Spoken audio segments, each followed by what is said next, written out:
There was a time when Nissan wasn't just another car brand, it was the car brand that everyone respected. From creating the legendary 240Z that redefined affordable performance to pioneering mass market electric cars with the Leaf, Nissan once symbolized innovation, reliability, and excitement. But today, well, Nissan sales have plummeted over 40%. Their stock has tanked by nearly 70%, and investors are quietly whispering the question that nobody wants to ask. Can Nissan actually survive the next decade? So, how did one of Japan's most respected automakers, once rivaling Toyota and Honda, fall so far from grace? And more importantly, is there any chance for redemption? So today we're diving deep into the rise, collapse, and uncertain comeback of Nissan Motors and what every business owner, investor, and car lover can learn from its incredible story. So just before we do take a deep dive, it's imperative you hit that like button and subscribe so that you get notified the minute we produce another game-changing video that affects your future choice of car or SUV. I promise you'll appreciate it. So buckle up and let's plunge straight in. So the Nissan story began under a very different name, Datsun. In the early 1970s, this little Japanese automaker took America by storm with the Datsun 240Z, and that was a sports car that delivered the thrill of a British roadster without the constant breakdowns. It was fast, reliable, and affordable, and it sold 86,000 units in 1979 alone, and becoming the fastest selling Japanese sports car in history. Now, that success helped Nissan carve out a unique identity. While Toyota focused on bulletproof reliability and Honda focused on engineering precision, well, Nissan stood for excitement and innovation. They gave us the Maxima, the so-called four-door sports car, and the Sentra SER, which turned everyday commutes into something really fun.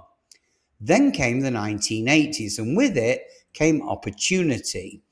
Two global oil crises had sent gas prices skyrocketing, and that forced Americans to ditch their gas-guzzling giants for smaller, fuel-efficient imports. Now, Nissan leaned into this wave of change, and it became a household name. By 1985, they were selling over 830,000 vehicles a year in the US. Now, that's an astonishing feat that made them a legitimate rival to both Toyota and Honda. Now, at their peak, Nissan wasn't just successful, they were admired, they were profitable, and they were growing fast. But success, as it often does, can breed complacency. So as the 1990s rolled in, well, Nissan sadly began to lose its spark. Their once bold and distinctive designs, well, they became bloated and uninspired. See, the company had grown too large, too many factories, too many executives, and too many overlapping models bleeding cash. So instead of confronting their internal issues, Nissan's leadership did something very fatal. They blamed everything else. Currency fluctuations, government regulations, bad luck, you name it. So while Toyota was perfecting its Kaizen philosophy of continuous improvement and Honda stayed laser focused on engine excellence, well, Nissan was playing the blame game. By the late 1990s, Nissan was drowning in over $25 billion of debt. Market share had been falling for 26 consecutive quarters. Production inefficiency, overstaffing, and poor product planning pushed them to the edge of bankruptcy. Meanwhile, Japan's economy had also collapsed after the asset burst, and the strong yen made Nissan's exports even more expensive overseas. So the company needed a miracle, or more accurately, a savior. And that savior arrived in 1999 in the form of Renault and a bold, controversial leader who would change everything, who went by the name of Carlos Ghosn. Now, when Renault took control of Nissan, they assumed $5.4 billion in debt and acquired a 37% stake, instantly making the Renault-Nissan alliance the world's fourth largest automaker. Now, to fix Nissan, Renault sent in their toughest executive, Carlos Ghosn, a man who was known for cutting through bureaucracy like a hot knife through butter. In Japan's rigid corporate culture, Ghosn's Western management style was shocking.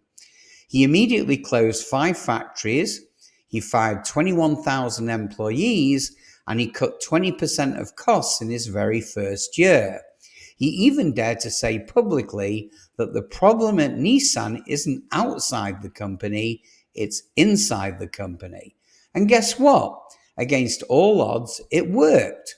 By 2000, Nissan swung from multi-billion-dollar losses to $2.3 billion in profit. By 2003, well, their profit margins were amongst the best in the entire industry. The company's cars were once again exciting. The 350Z, the Murano, and later, the pioneering Nissan Leaf, the world's first mass-market EV. Now, Carlos Ghosn became a huge celebrity in Japan, appearing in comic books and even being portrayed as a national hero. Nissan was back. But, as history shows, when companies rise fast under one visionary leader, well, there's often a strong price to pay. So stay with me, because the very man who saved Nissan would soon become the very symbol of its downfall, sparking one of the biggest scandals in modern automotive history. So by the early 2010s, Nissan's comeback had turned into obsession. Ghosn announced Project 88. That was a plan to boost Nissan's market share from 8% to over 10%, hoping to overtake Toyota and Honda. But the problem? Well, growth came at the expense of profit.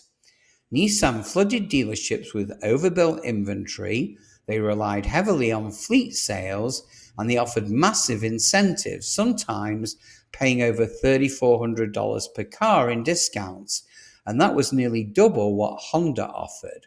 Now, on paper, it actually worked. By 2016, Nissan's market share hit 9.7%, but sadly, profits nosedived. The company had traded financial stability for volume. Meanwhile, product quality also declined. The Altima, well, that became generic. SUVs lost their character, and the once revolutionary Leaf became outdated, untouched, while Tesla revolutionized EVs for the future. And then came the scandal. In 2018, Carlos Ghosn was arrested in Japan for financial misconduct. He was accused of underreporting income and misusing funds. In an almost unbelievable twist, he later escaped Japan, wait for this, hidden inside a musical instrument box. Now, his fall left a leadership vacuum that ignited chaos within Nissan's boardroom. Internal factions fought for power, and the company spiraled yet again. By 2019, Nissan had posted a $6.2 billion loss, its first in over a decade. By 2020, global sales dropped 32%, and the company's value plunged 70%. Nissan, once a symbol of Japanese innovation, had quickly become an industry underdog. Now, moving on to 2020, the company launched Nissan's next plan, a back-to-basics strategy that was actually inspired by Ghosn's original turnaround. The new goal? Cut costs, shrink the bloated model lineup, and focus on profitability and design. Now, by 2023, Nissan finally restructured its tense alliance with Renault, gaining more independence. But sadly, the damage was highly visible. At the 2024 LA Auto Show, and by the way, I was there, Nissan's lineup looked like a time capsule. It was outdated, it was uninspired, and it was totally behind on hybrid and EV innovation. And then came another shake-up. So in 2025, Nissan replaced its CEO yet again, this time appointing Ivan Espinosa, a Mexican-born executive known for aggressive restructuring. Now, he cut 20,000 jobs, he shut down factories, and he focused on rebuilding the company around core models and new electrified designs. And, believe it or not, it's starting to work. By mid-2025, Nissan's US market share climbed from 4.2% to 5.6%, and that was without a single new model launch. Espinosa's focus on dealer confidence and product excitement, well, it seems to be paying off. With 20 new models planned for 2027, well, the good news is there may be light at the end of the tunnel. Nissan's story is more than just a business lesson. It's a cautionary tale about ego, overexpansion, and the danger of forgetting your core identity. From Datsun's glory days to Ghosn's rise and exile, Nissan has shown that no company, no matter how powerful it is immune to internal decay. But it also shows something else. Turnarounds are possible when leadership finally faces the truth. So will Nissan reclaim its place amongst Japan's automotive giants? Or sadly, has its best era already passed? Let me know what you think in the comments. And by the way, if you enjoyed this story, smash that like button, subscribe, and do me a favor, check out our other deep dives into legendary automakers that rose, fell, and sometimes came roaring back. So until next time, my friends, drive safe, stay curious, and never stop learning from history. Take care, my fellow drivers, and I'll see you guys on the next one. Have a great day.